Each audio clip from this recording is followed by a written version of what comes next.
آغاز ہم کرتے ہیں کہ دارالفتاء والارشاد میں ایک تختی ہمیں نظر آتی ہے اسٹیل کی، اخبار پڑھنا منع ہے ادھر، اور پھر وہیں روزنامہ اسلام کا دفتر نظر آتا ہے ہمیں. تو حضرت کی زندگی میں یہ سلسلہ شروع ہوا. بہت ساری چیزیں یعنی لوگ ہمیں پر آج بھی کہتے ہیں، کوئی بھی تھوڑی سی تبدیلی یہاں جامع مسجد میں دیکھتے ہیں تو کہتے ہیں حضرت والا کو دیکھو، ان کی روح کو آپ تکلیف پہنچا رہے ہو، خود کو دیکھو، وہ ہوتے تو آج آپ لوگوں سے ناراض ہوتے.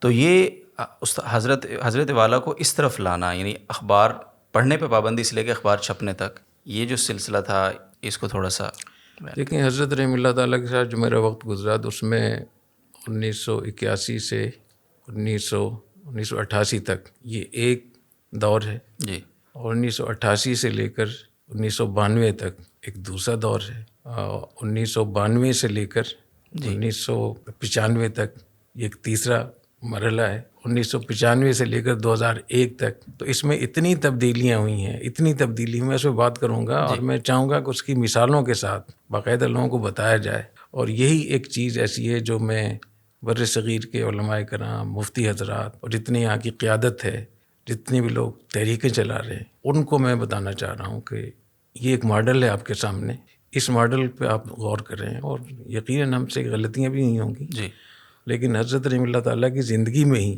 جو تبدیلیاں ہوئیں اس کی بڑی لمبی تفصیل ہے. حضرت ایک فقیہ بھی تھے اور ایک بہت بڑے شیخ بھی تھے، دارالعلوم دیوبند کے فاضل تھے، اور دارالعلوم کراچی میں 7 سال شیخ الحدیث سے حضرت شیخ الاسلام مفتی تقی عثمانی دامت برکاتہم، حضرت مفتی ربیع عثمانی صاحب، یہ سب حضرت کے شاگرد ہیں سارے. تو اتنی بڑی شخصیت کے ہاں جو مرحلہ وار تبدیلی ہوئی تو کوئی وحی تو نازل نہیں ہوئی تھی نا. تو یہ بہت اہم سوال ہے کہ اتنے مسئلے کیسے تبدیل ہوئے، ایسی رائے، اتنی رائے کیسے تبدیل، حضرت نے وصیت نامے میں کیا کچھ لکھا تھا، پھر اس کے بعد حضرت کی رائے کیسے تبدیل ہوئی. تو یہ ایک بہت اہم ایک ماڈل ہے، اس پہ ہمیں غور کرنا چاہیے، اور خاص طور پہ دینی جماعتوں کی قیادت کو جو تحریکیں چلا رہے ہیں. اور اس کی مین وجہ یہ ہے کہ جو بھی ہنگامی تحریکیں اٹھتی ہیں ایمرجنسی میں، تو بہت سارے ہمارے لوگ پھر اسی کو مستقل شمار کر لیتے ہیں، حالانکہ وہ وقتی طور پہ اقدامات ہوتے ہیں، پھر وہ مستقل نظریہ بن جاتا ہے، پھر اسی پہ لوگ اچھے خاصے کھڑے ہو جاتے ہیں، ایک جذباتی ہو جاتے ہیں، اور پھر حالانکہ وہ تو وقتی ہوتا ہے، عارضی ہوتا ہے، ہنگامی ہوتا ہے. اس کے بعد بھی جب لوگوں کو پتہ چلتا ہے کہ یہ تو حالات تبدیل ہو گئے، تو پالیسی بھی تبدیل ہونی چاہیے، فیصلہ بھی تبدیل ہونا چاہیے.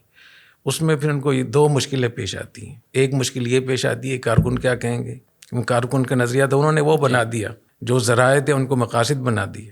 دوسرا ان کو یہ ہوتا ہے کہ اگر ہم نے اپنی غلطی کا اعتراف کیا تو جو دین دشمن لوگ ہیں، سیکولر لوگ ہیں، وہ اس کو ایشو بنا کر ہمارے خلاف ایک اور ہنگامہ کھڑا کر دیں گے. اور بعض لوگ ایسے بھی تھے کہ جو اپنی عزت نفس کی وجہ سے بھی نہیں ہوتے تھے. اگر ہم نے یہ قبول کر لی کہ ہم سے غلطی ہوئی ہے تو لوگ پھر کیا کہیں گے، اچھا تم غلطیاں کرتے رہے ہو. تو میرے خیال میں یہ 3 مشکلات ہیں.